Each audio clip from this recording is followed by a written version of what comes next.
Hello and welcome to another episode of a Brothers Creed podcast where we talk about motivation, experience, and exploring the world around us. We're the Thomas Brothers, and I'm Ethan. And I'm Jared, and today we're going to talk about the Pirate Code. And we're going to talk about, we talked about different creeds in the past. We talked about Samurai Code. We talked about Bushido. We talked about the Code of Chivalry from the Knights. And we've talked about a couple of things. And this is the Pirate Code. And we're talking about pirate stories and stuff. So it's pretty interesting. There's some great pirate stories and interesting laws. They weren't as lawless as you'd think, Yeah, it was a really interesting lifestyle. It's kind of like sometimes they say there's no honor amongst thieves. Well, I don't know, maybe there's a little bit. Well, definitely rules, strict rules. Maybe not cases. honor, but rules. Like most of these rules, it's like if you do this, you die. If you do this, death. If you do this, death or marooning. Yeah. So let's go ahead and dive into this episode. All right, let's do it. Spartans! What is your profession? Any man who must say, I am the king, is no true king. What I do have are a very particular set of skills. Skills that make me a nightmare. If I can change, then you can change. Everybody can change! Let us all unite! Let us fight for a new world, a decent world. Okay, so today we're going to be talking about pirates and the pirate code. So the golden age of piracy, of pirates, is give or take a little bit, about 1650 to 1730. So it was around 100 years. There was lots of different reasons why people became pirates. Maybe they were deserters from a naval military, or maybe they were just hooligans, or there's lots of different reasons why people would become pirates. Maybe they were criminals that wanted to escape their past to the sea. Basically, these pirates were, they would sail the open seas and they would take advantage of ships. Whether that was they were taking money or prisoners or slaves or just goods that were being trafficked. just goods that they would commonly patrol through trade routes and different things like that. So the pirates were really considered the ruffians of the time, the criminals of the time, but they had a really interesting culture within the pirates that is kind of known as the Pirates Code or the Articles of Piracy. Mm-hmm. So a group of sailors that had turned pirate would draw up their code or articles, which would provide rules for several different things. Number one, discipline. Number two would be a division of stolen goods. Number three was compensation for other pirates that had been injured during battle or during the siege of another ship or for goods. Pirate articles really varied from captain to captain, even from ship to ship. Or voyage to voyage. But there's kind of a guideline, right? There's kind of like a common occurrence or common theme in all of these articles. Yeah, one thing that's interesting about these things is that when people would come on, they would have to sign these articles, and in some cases, they would force you to sign. Like if you were captured, pirates captured you, they might force you to sign the thing, and then because if you were ever prosecuted and your name was on that thing, then that could be a death sentence, So it's like, well, you're already one of us now, so might as well just conform, Yeah. It's funny though that some of them would protest. They would say, "Oh, I don't want to do it," so that they could claim that they were doing it under duress. They would make the pirates say, pretend to force me to do this. Yeah. And even though they wanted to do it sometimes, and so it's kind of a weird. Yeah. So these buccaneers, these pirates operated under the ship's articles. Is a buccaneer and the pirate the same thing? Yeah, buccaneer and pirate same thing. I think buccaneer kind of comes from maybe the earlier stages of pirates, and then it kind of developed. I think buccaneer comes from, I can't remember. I watched a video on it, and it was saying that the word buccaneer came from, I don't know, it was something French or something like that. That was like, that meant to cook out in the open is what it meant. And these pirates, they cooked out on the decks of their ships. And so they called them buccaneers. And then they ended up we even use the word pirate today in everyday language. You have like pirated music, or you have, pirated DVDs. I don't have really DVDs anymore, but it's like all kinds of pirated music from LimeWire. Yeah. What was it? iMesh. Yeah. So everyone on the ship was governed by the ship's articles. Each crew member was asked to sign or to make their mark on the articles. They had a sheet of paper that they would swear an oath of allegiance or honor to the articles on the ship. The oath was sometimes taken on a Bible. Other times it was taken on, if they didn't have a Bible, they swore on an axe, or a musket. They swore on a musket, or a crossed pistols, or a sword, or a human skull in some cases, or even they had to stand next to the cannon and swear upon the cannon that they were going to obey the articles, right? And then they had to sign the paper itself that had the articles on it. And it's interesting because the act of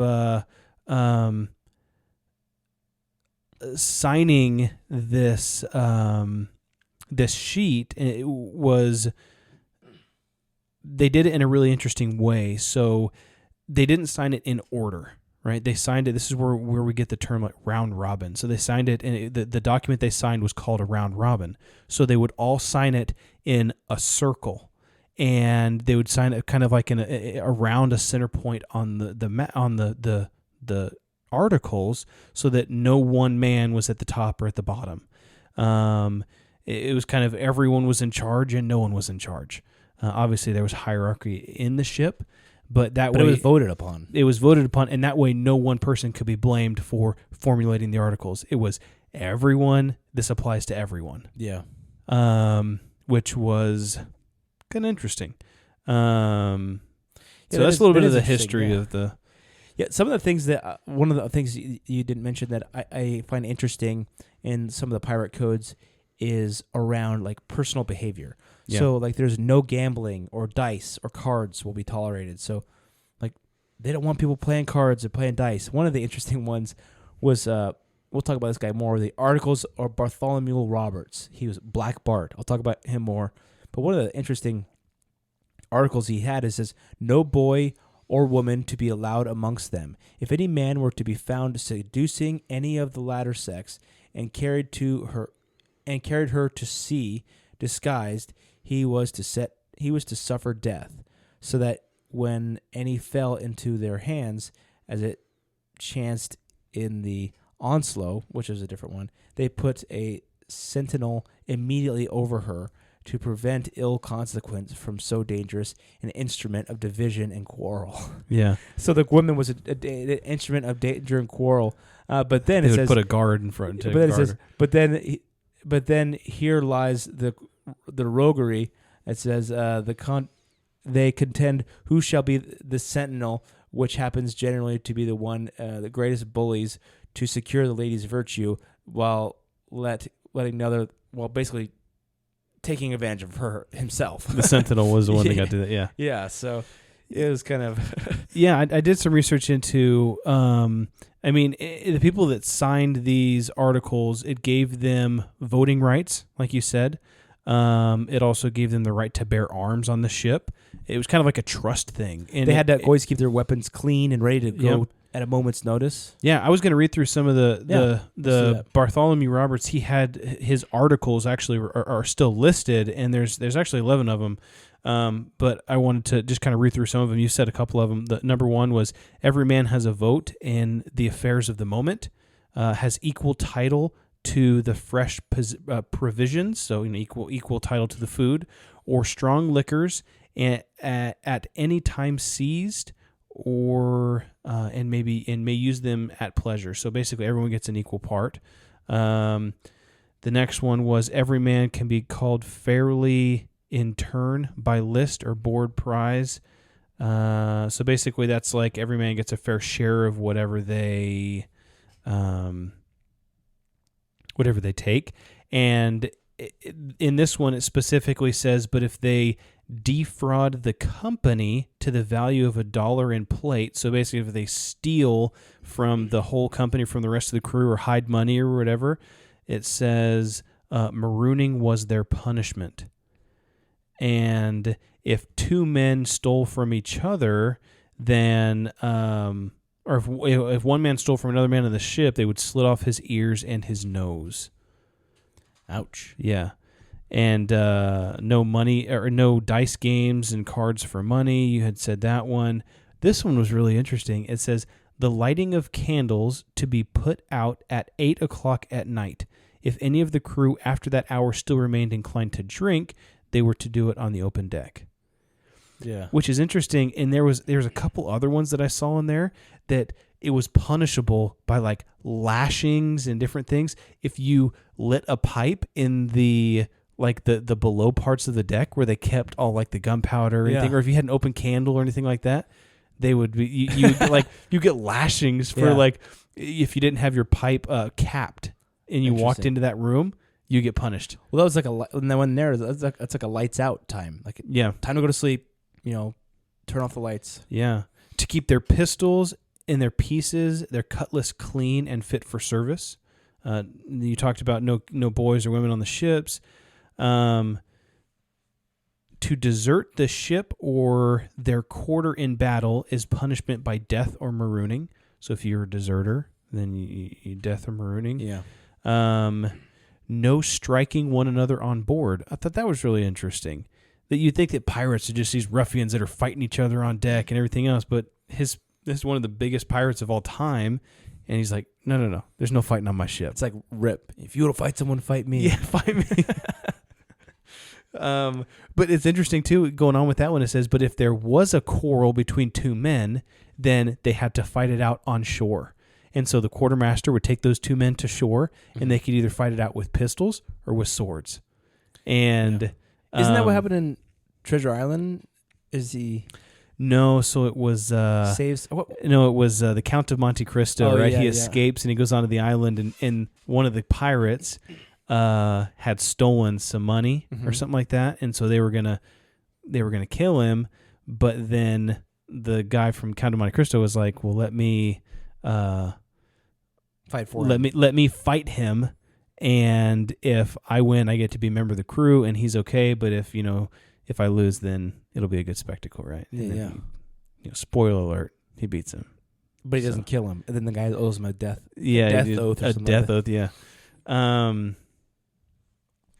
So I can keep going. There's a couple more. So number 9. This one was interesting. It says, "No man to talk of breaking up their way of living till each had shared 1,000 pounds." And so it kind of goes on, but that's really interesting. Just talking about like leaving piratehood. It's like it almost kind of quells the naysayers, right? You always have that one rotten apple that spoils the whole bunch. Why are we out here? This is bad. It's hot. I don't want to do this, and blah blah blah blah. Just a freaking complainer. It's like nobody wants that guy. And so he says, I don't even want to hear you talking about leaving or this way of life until you have shared at least 1,000 pounds, which it is like, I guess, until you've been in the business for a long time. Yeah. And then you can like have your quarrels or whatever. If in order to this, and it goes on to say, if a man should lose a limb or become crippled in their service, he was to have $800 out of the public stock of the ship. So if he was like maimed or something during battle, then he would get extra. The captain and the quartermaster were to receive 2 shares of any loot that they were supposed to get, because they were the higher rankers.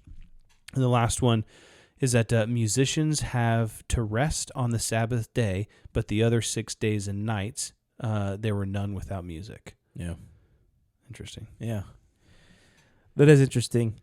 And those are Bartholomew's, Black Bart's rules. Yeah, there was some other ones that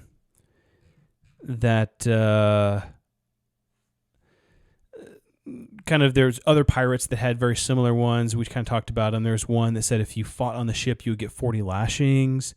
And then there was another one that says if at any time You meet with a prudent woman, that man offers to meddle with her without her consent shall suffer present death. So basically, on this specific captain's ship, if you took a woman, like raped her, you would be killed, which I thought was kind of interesting. Yeah, that's it. You think that most of these guys would just rape and plunder and everything, but really it was just like, and like we talked about once before, intimidation, the episode on intimidation, which was about Blackbeard. Yeah. And how a lot of these guys were men of their word. They were merciful to some extent, because if you were a man of your word, you said, hey, I'm not going to kill everyone on your ship. If you just give us your stuff, then people would surrender easier. It wouldn't be such a hard battle. Yeah. I do have a story about Blackbird too. But actually, before we get into a couple of stories, I had one other one that it says, he that sees a sail first shall have the best pistol or small arm aboard her. So if someone sees a ship off in the distance and they're like, oh, I see a ship out there, the first person to spot it, they get to choose whatever weapon they want. Oh, that's cool. Like out of the stockpile, they get to choose whatever they want whenever they attack that ship. Nice. Which is kind of interesting. Yeah, that is interesting. Should we talk about maybe Black Bart, since he was since we just shared his code? So Black Bart, it was kind of known as one of the greatest pirates of all time. He was around in the 1719 to 1722. So he had a short, only 3-year kind of career in this. So he was said to have captured over 470 ships in his career. So he pillaged ships from coast of Africa, South America. He was fearless, ruthless, just smart as a whip, and he had basically no equal on the seas at the time. So Roberts came to piracy somewhat like against his will. He was on a trade vessel, and he was serving on, and he was captured by a pirate, Howell Davis. So Davis was a Welshman like Roberts, and forced him into joining the crew. That's what we talked about earlier. But Roberts soon found he actually liked living the lifestyle, and it was far better pay and better privileges too. So when Davis was killed 6 weeks later, Roberts found himself the surprise winner of the crew's vote to be the new captain. So by the height of his career, he had effectively halted all trade in the West Indies. So he was a big pain in the butt to the British Navy. They absolutely hated him. Now, he was known as Black Bart after he died, but the British Navy... You know why they called him Black Bart? What was that? So a lot of the captains and things like that at that time, they would wear those white wigs that you see a lot of the English people wearing. Mm-hmm. They'd wear those white wigs, but he refused to do that, and he had like long black hair, and he would like tie it back behind his head, and that's why they call him Black Bart. Oh, cool. Yeah. And so the British Navy, he was public enemy number 1 to the British Navy, and at that same time, he was somewhat of a hero to the common folk. So with every conquest, the legend grew about him, and his adversaries could not help but admire his bravery and also his cunning. So he was known as to be fair with his crew and with those that he plundered, similar to the way Blackbeard was. So Roberts would eventually, because if you're known as fair, then when you board a ship, people say, hey, if we're just chill, he'll just take the goods and go. He won't kill us all. But if you think, oh my gosh, they're gonna kill us all, this is terrifying, then like it's kind of depicted in Pirates of the Caribbean, that it's like, I'm going to fight to the death, because it's either that or I die. So Roberts would eventually meet his end off the coast of Africa in combat with the Royal Navy in 1722. Having just plundered a merchant's vessel, and with one of his ships already captured by the British, Roberts attempted to escape and took on broadside fire, which killed him basically where he stood. Now his crew... stunned, a lot of his men lost the battle and were taken prisoners. 272 men under Roberts' command were captured, and 52 of them were eventually hanged during a 2-week period. Roberts' body was never found, believed to have been weighed and buried at sea by his crew during the fight. So he's down in Davy Jones' locker. Interesting. Short career, over 470 ships in 3 years as a pirate. So that's pretty wild. That's a lot. It's a lot. That's like, I mean, in 3 years, you have 52 weeks in a year. That's like a couple a week. Yeah, he halted almost all trade out of the West Indies. So it just was like the whole thing was gridlocked because he just kept plundering all these people. Wow. I thought it was interesting, too, that they were saying that some pirates, they would refuse to capture or to fight against ships that were from their native countries. That they were just like, no, if they were from England or whatever, I'm not going to do British ships. Or if they're from maybe just because they didn't want to mess with the else. government. Well, yeah, maybe. Specifically. So I got an interesting story. Well, at first I wanted to talk about the one of the pirate code that is very common that we haven't mentioned yet is the article of parlay. And so parlay basically is a term that was originally written on the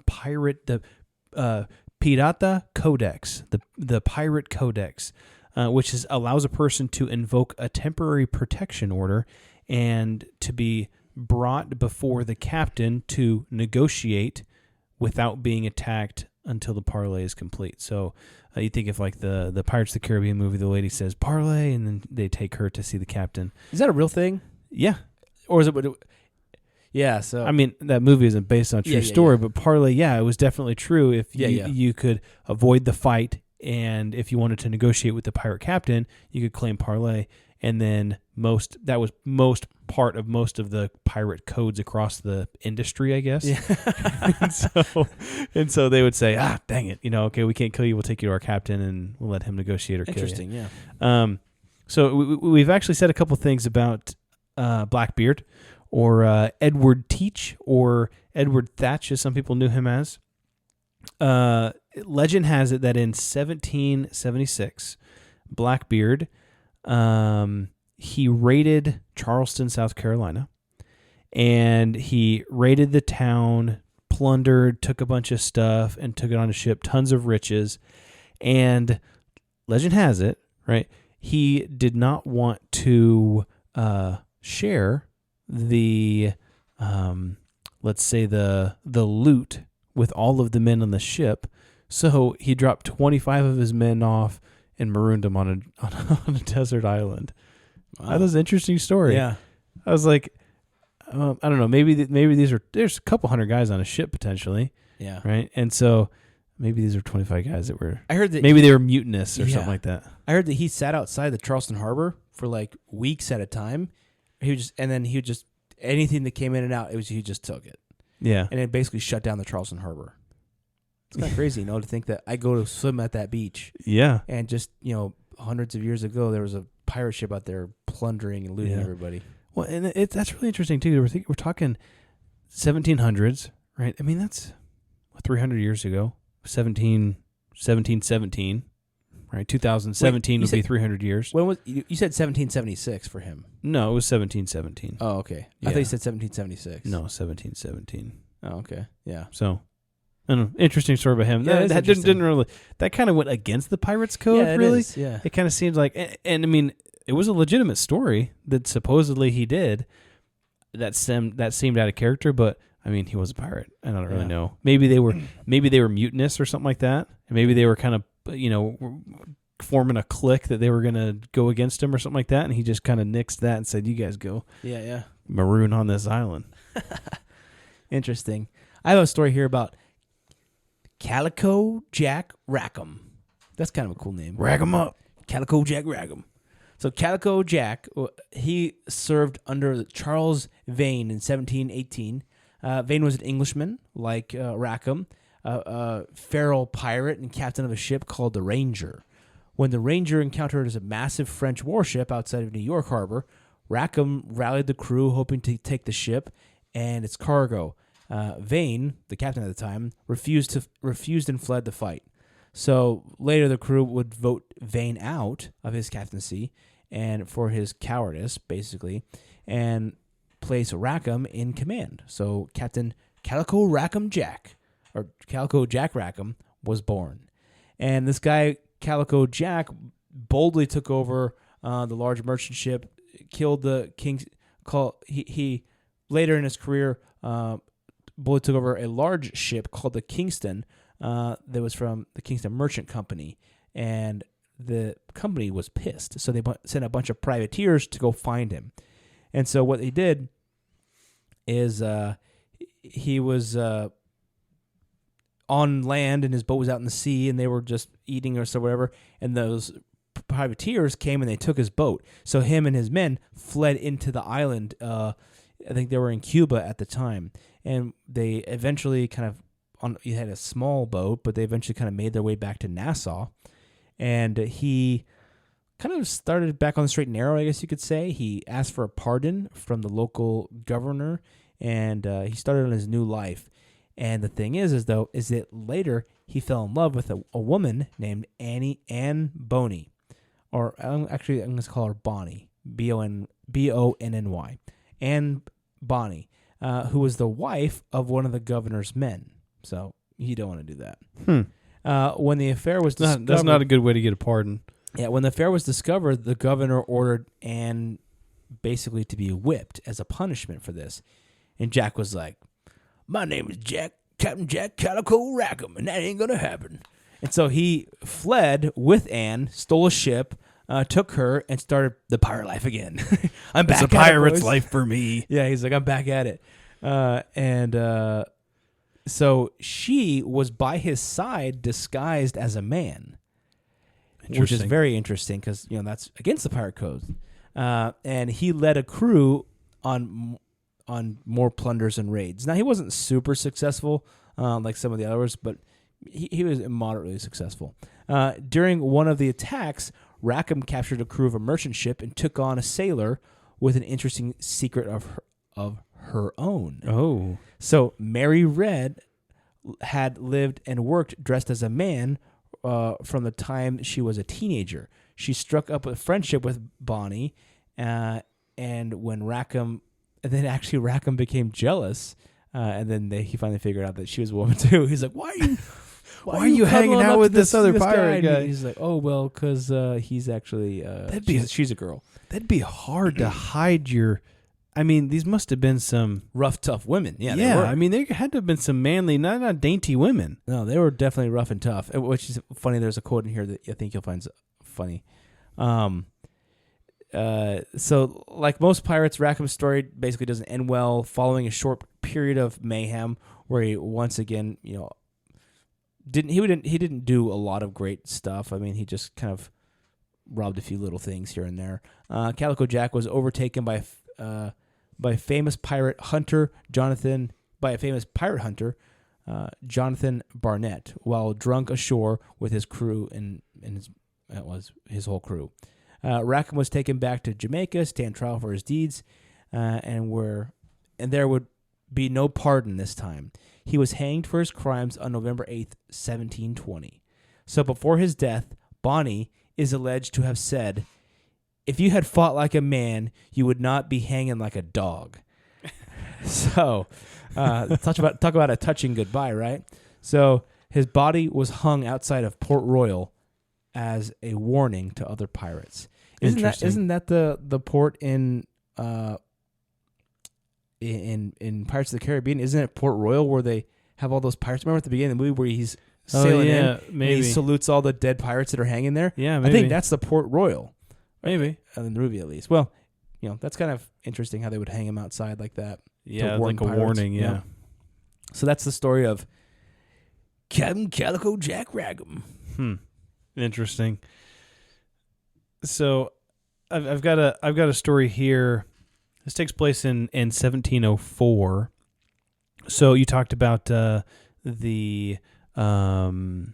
privateers. Yeah. Right? The privateers were basically pirates that governments hired to do a job. Bounty. They're on the other side of the coin. Yeah. So I mean, they're pirates, but they were for hire. Pirates for hire.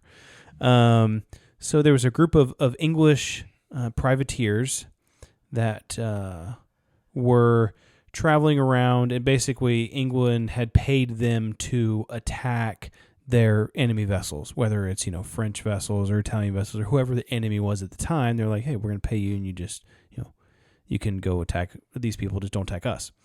And so there's this one specific ship that they stopped on the uninhabited island of Juan Fernandez Islands, just one of the uninhabited islands of the chain, and it is off of the coast off the Chilean coast, actually. And so there was one crew member named Alexander Selkirk.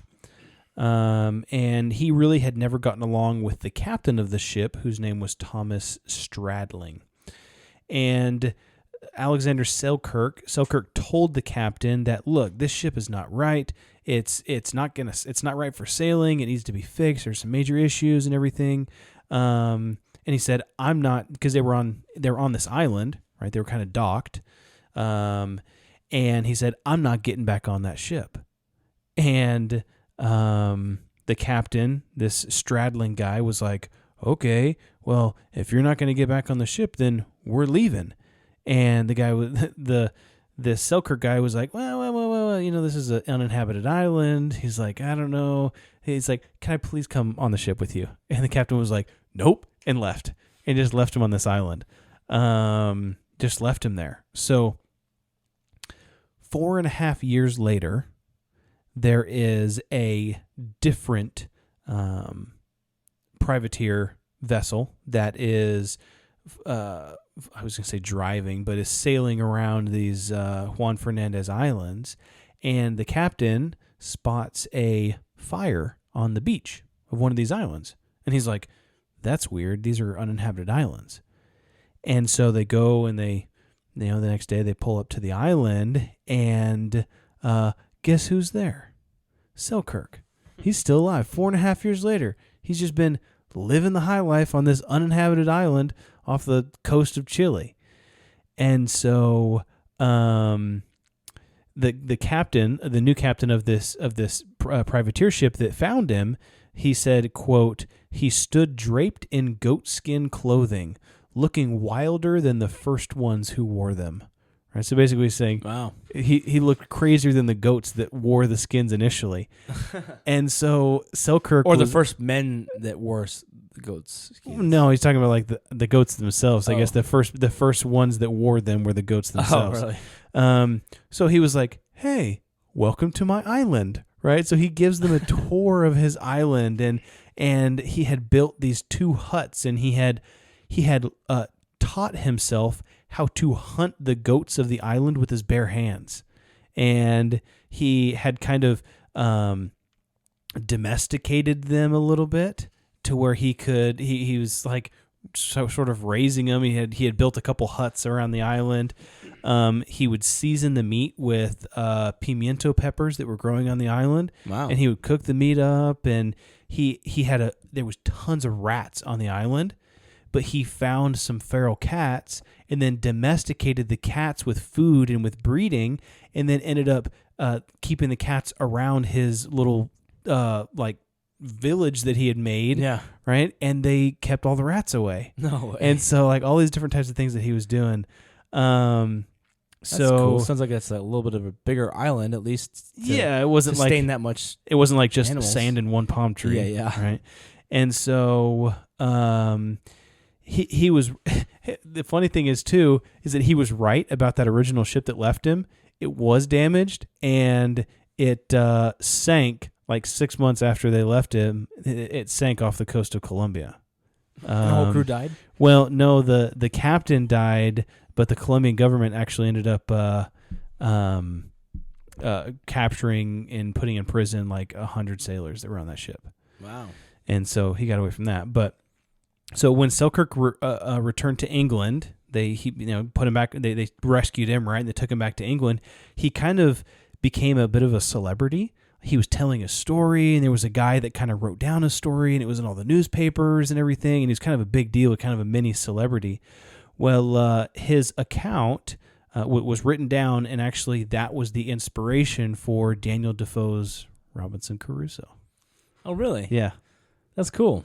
So there's some differences in the story. Robinson Crusoe was on the island for like 25 years. Yeah. But, it was kind of cool that was the inspiration for that story. That's a great book. Yeah. Great story. I love that survival story of Robinson Crusoe. Kind of cool. So yeah, it was based off of this Selkirk's guy. Huh. Interesting. Well, there's so many interesting things about the Pirates Code. I think that in this case, you can't necessarily say that there's no honor among thieves, because they had to have a set of rules, or else being on a ship at sea with a bunch of guys, who are gambling for money and fighting, and I mean, it would just turn into total chaos. Yeah. So you got to have complete a set anarchy. Of rules. There has to be some kind of hierarchy or leadership and rules.